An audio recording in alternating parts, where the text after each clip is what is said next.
Me too.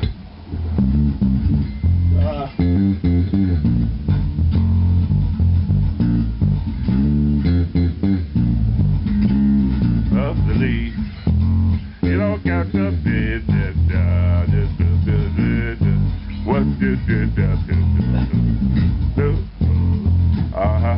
Get the funk out of my face. Get the funk out of my face. Get the funk out of my face. Get the funk out of my face. Man, what's up, man? Hey, how's it going? Ladies and gentlemen, once again, we got another Detroit bass player in the house, and again, this is another unique bass story, as all of our Detroit bass player stories is. This brother is in Detroit, but he don't live in Detroit, but he's from Detroit.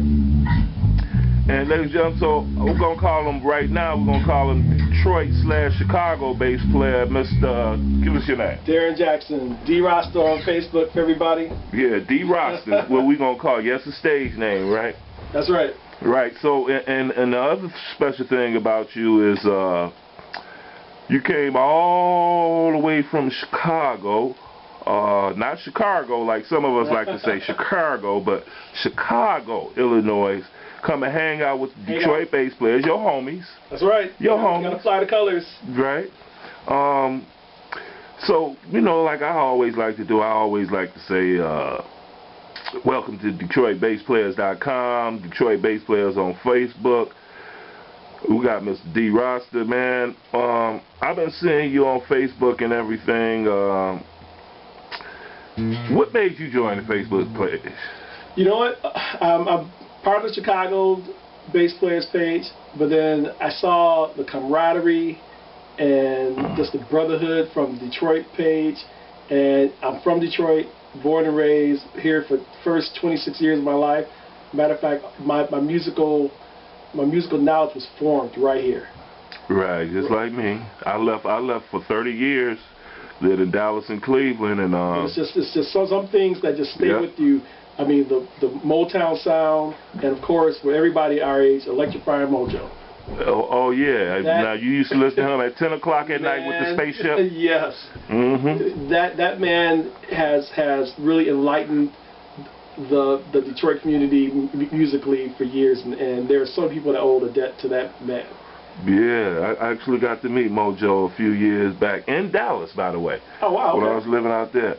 But so what brings you back out here to Detroit, man? Well, here to take care of some family business, and also to come out and check in with the Chicago or Detroit bass playing collective. Right. I forget where I am. And also, you know, want to bring out some equipment. I brought my 6-string dingwah here that I just picked up last month. Yeah, well, first of all, it sounds good, and I had an opportunity for the first time to play it with what they call it, the fan. Yeah, it's a fan fret system. Yes, a Novex fan fret system. So the B string is a 37-inch scale, and then it tapers down to the C string, which is a 32-inch scale. So basically, each string is the optimum scale for clear sound. So it's, I don't know if that will. Yeah, well, it's gonna work out. Trust me, y'all. That B string is clean, for real. And then you get lots of sustain out of it. Mm-hmm. And then also, I mean, it's clear to drop it even down to A. So you got the hip shot tone on there to take the B string all the way down to the A. Wow. So ready to get ready and jam with any organist around. Right. That's take them right down to the floor. Dig. Now, I see you. I mean, when I played that thing, it was hard for me to actually figure out. How long did it take you to figure out how to play fan frets or fan frets? It has a real quick learning curve, because basically, if you don't look at it and just play naturally, your hands would just fall into it. I mean, I haven't had any problem, because you can get up and down the neck with no problem. The only problem I ran into is trying to do chords, you know, way down here on this end. But since it's a 6-string, you can just basically transpose them. Or invert them. Yes. Or you you still got me tuned, detuned down.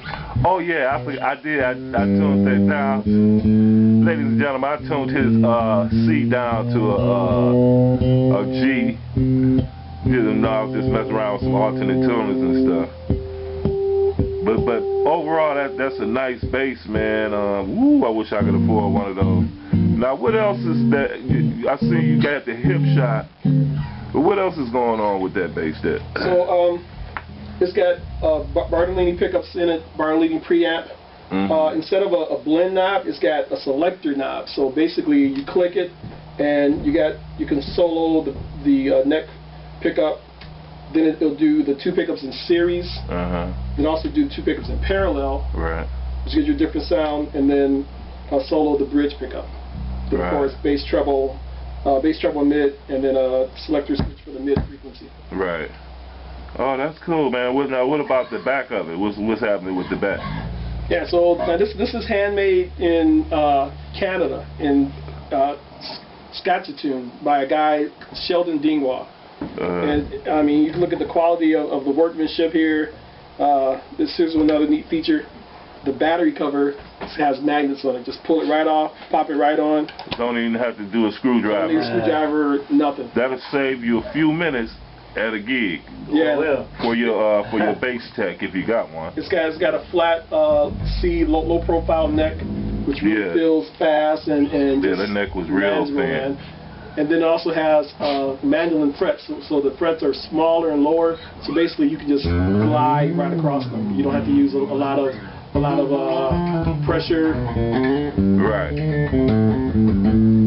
Right. So mandolin frets means that they're closer to the fretboard itself. Well, they're closer. They're lower, and they're actually skinnier than regular frets. And more accurate too. More accurate because you can basically use the tuner and go up and down the scale and be just head on with it. Okay. And you can also get low action too, because I mean this is the lowest action I've ever had in any bass. Right. Yeah. That action was mighty low. It felt like the same action I have on mine, and not that man. I want mine like look at it and that's why I like it. You know what I mean? But that felt good. That's right. We got Mr. Reggie Canty in the house. Oh, man, this is the first bass player shirt I've seen, man. The first one I've seen. Dang. I was like, everybody got their shirts delivered, but then nobody take no pictures with them yet. And that's the first one I've seen. Good job, Mr. Craig Sconey. Good job. Yeah, that's nice. I can't wait to get mine. Hopefully it'll be in the mail when I get home. Well, they ain't all in the mail now. Okay, so now let me digress, man. You living up in Chicago, you're here for some personal business and stuff, but you came to hang out with Detroit bass players, you know, because showing some love, and we got to show the love back, man. My question is, when did you start playing the bass and why? You know, my mother got me my first bass from Wonderland Music. It was about the 9th or 10th grade, and I begged and prayed for that bass. I had one lesson from a guy, guitar player, another Detroit player, Van Dasher. And then unfortunately he was killed in a gas station robbery, so that was the end of my lessons. My brother at the time had a friend at Greater Grace Temple, Jock LaSure, a guitar player, another Detroit guitar player. And I was going to go get lessons from him, and then that's when I ran into Fred Hammond. And those guys were just throwing it down at Greater Grace Temple, man, like never before. And then around that time, I got my first drum machine. So I sort of got sidetracked and started doing electronic stuff. And didn't really mess around with the bass for a little bit. And there was also one other thing that really pushed the bass to the side. You know, in high school, you know, you're cool. I'm a guitar player, bass player. So this is girl I was trying to talk to. Mumford High School. So I told her, yeah, I play bass. She said, yeah, I play bass too. I'm like, okay, cool. So, you know, one day I saw her coming home. She had her bass. Her name was Lisa Dodd. And I don't know if anyone knows her, but she pulls her bass out, sits down. She says, okay, first I'll start with a little fingering. And she just went, I mean, and I'm just sitting there like, oh my God. And then she started popping, slapping. And this is in high school. And I'm like, did I say I play bass? I mean, I play around with the bass. I don't really play bass. And man, she really knocked me down. So I said, you know, I got to go back to the lab and learn some stuff. But then I got my first real bass in about 2000, bought a Music Man. And then from there, I started to progress a little bit more and start taking it seriously. And now I'm to the point I bought a 6-string and I'm looking for lessons now. So I can get better. But I mean, from the beginning, you would notice the bass lines, because my favorite one at the time, and that was in bass, a guitar.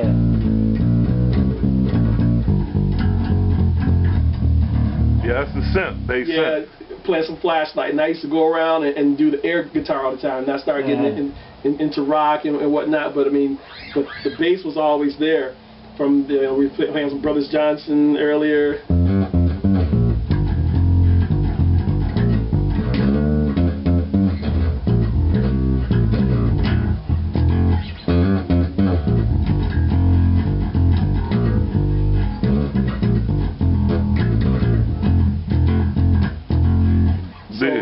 You know, from there, and then now I'm really going backwards and appreciating the old funk. But you know, James Jamerson still dissecting that stuff. But I really hope the musician era comes back again. Me too. Me too. I think the worst thing that happened was not necessarily the keyboards and synthesizers, but MIDI. The ability to tie it all together and use a sequencer and eliminate all the real players. Not having to play. Well, that's happened in every industry. Every industry is like, get rid of humans. You know what I'm saying? Yeah, and that has really killed a lot of creativity in the music, and that's why a lot of things are so repetitive over and over, and you don't get any feel. I mean, because like that. Let's see.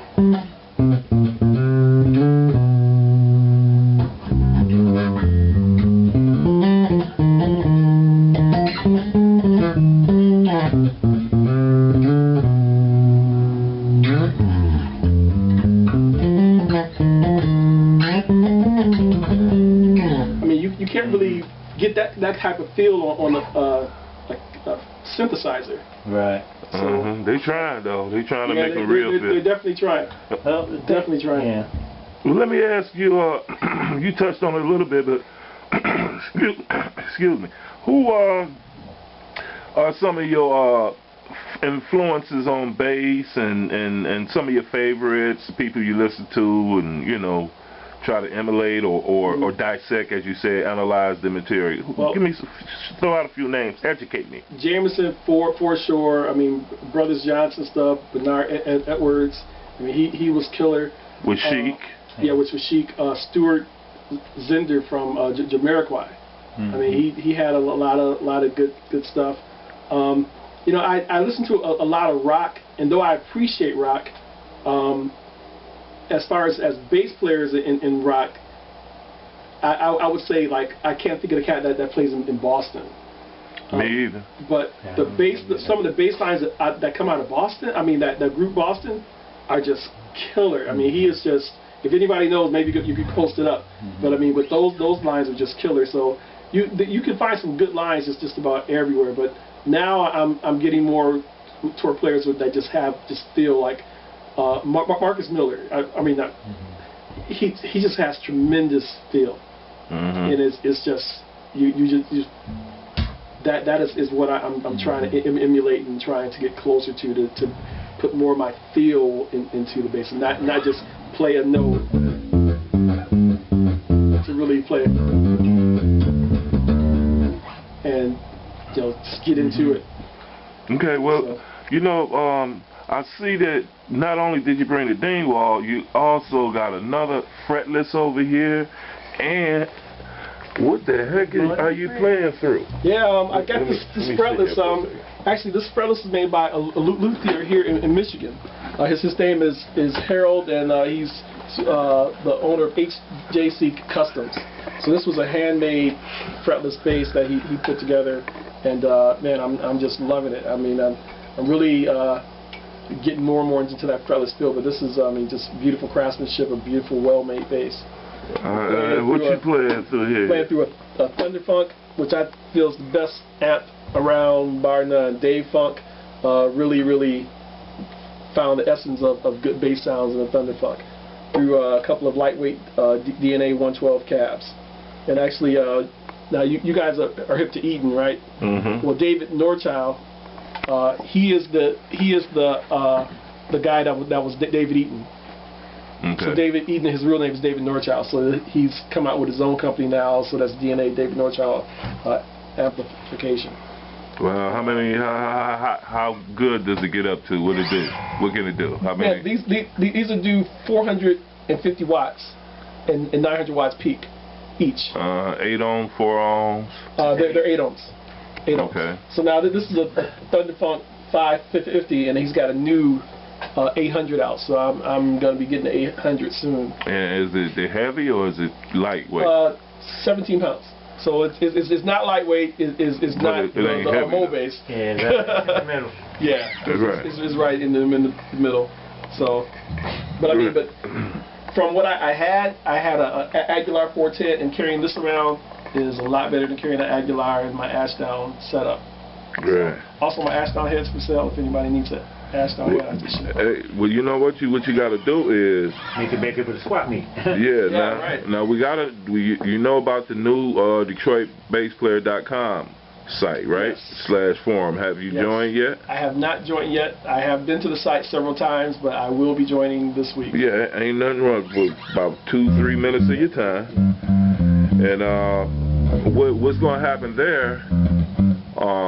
These videos are consolidated. See, I'll tell you, the problem with the Facebook page is nothing is consolidated. Once it's posted, it keeps going into the past, into the past, and if you want to go recall something, it's like, wow, I got to scroll back 2 months or something like that. Yeah. The difference is on the site, the DetroitPlayers.com site, everything can be consolidated, and it'll be there in the same place for years. Not only that, you know, it's a good place for people who aren't bass players or just interested in what we're doing to have another place to look at us, because they can look at your page, but depending on whether it's open or closed, they can leave their comments or they can't. But you know, this gives people another chance, and they'll come visit our page because they came to the site, and that's the whole idea. Right, now come on and join the Facebook, the DetroitPlayers.com page, everybody. And as you can see, this man came all the way from Chicago to hang out with us, Detroit. Hang out with us, Detroit bass players. He brought his gear so we can check it out. He just taught us a little bit of stuff about the bass, a little bit about the Thunder Funk and the new fretless. And he brought all this from Chicago to hang out with us. Much love back to you, bro. And you know, he's talking about, one of the things you were talking about was scale length. You know, a lot of people don't even know what scale length is. Now you mentioned multiple scale lengths, from a 36 on the B to a 32 on the C string, right? Right. Now what is scale length on the bass? So basically, if you look at any bass, if you take a measurement from where it sets on the bridge to where it sets on the nut. And you're talking about the string. The string, yes. When the string sits, the playable part of the string. Yeah, correct. And this will give you the scale length. So now, the scale length is usually a compromise between either your E and your G string, or your B and your G, or in case of 6, the B. Right, and it's usually less than an inch difference. Yes.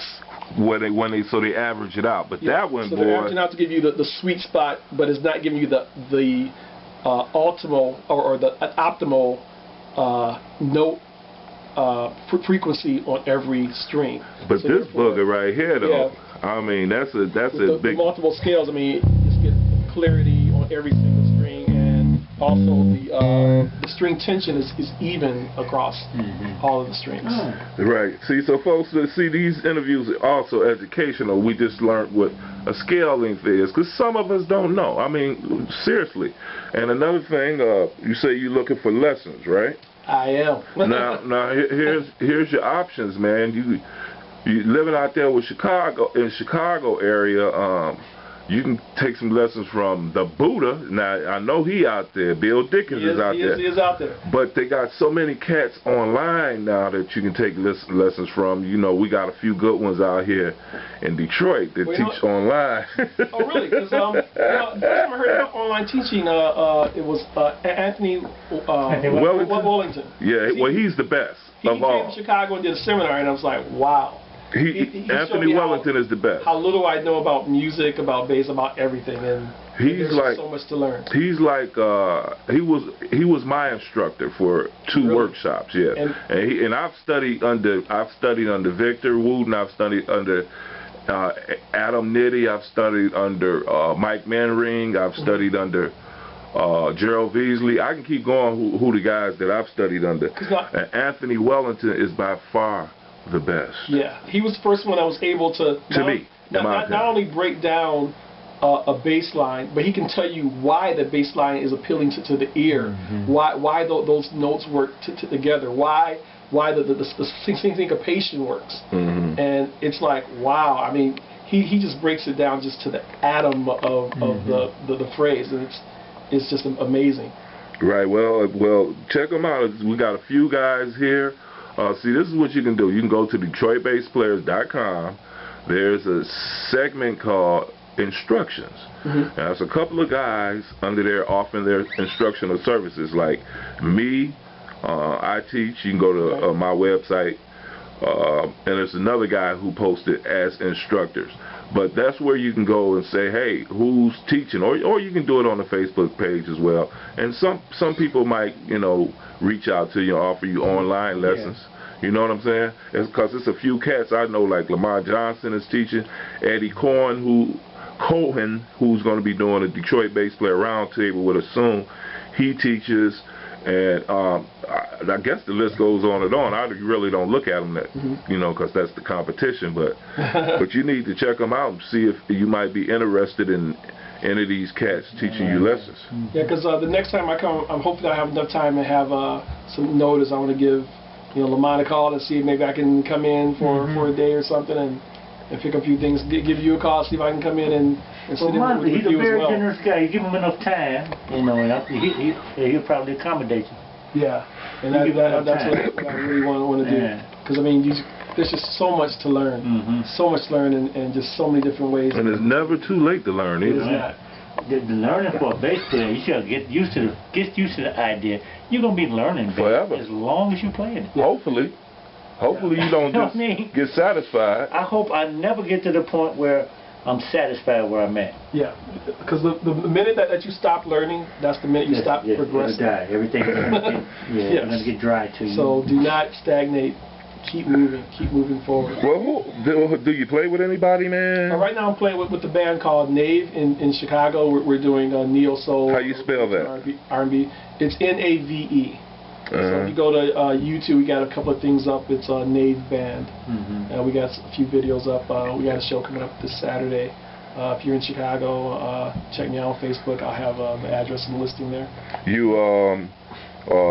We know we can find you on the Detroit Bass Players Facebook page, but your band, does it have a Facebook musicians band page? No, not yet, but that is coming soon. Right now we're in the studio recording some of our original tracks, and we're going to get those out there so you can have some clear copies of it. Okay, and what you got? What else you got planned for the future? You doing anything else? For the future, you know, I'm also going to try to put together a project with my daughter, Darren Jackson.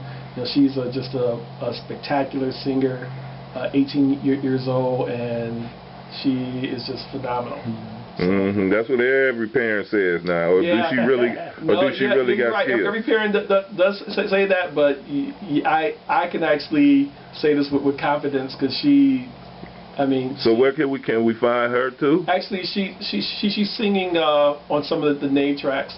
I don't think the videos we have on YouTube right now are featuring her, but she's singing background. But she is really going to be coming out soon. Okay, good, man.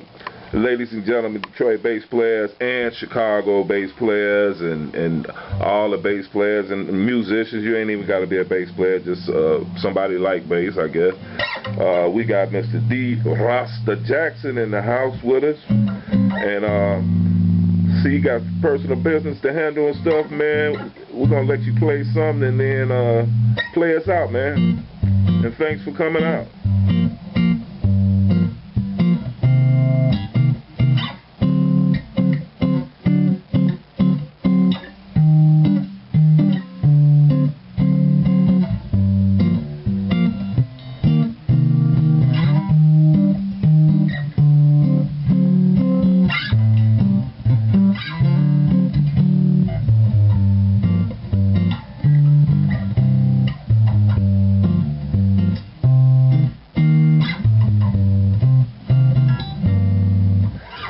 Thank you very much, ladies and gentlemen. Detroit bass player, Mr. D-Rasta Jackson. Thank you.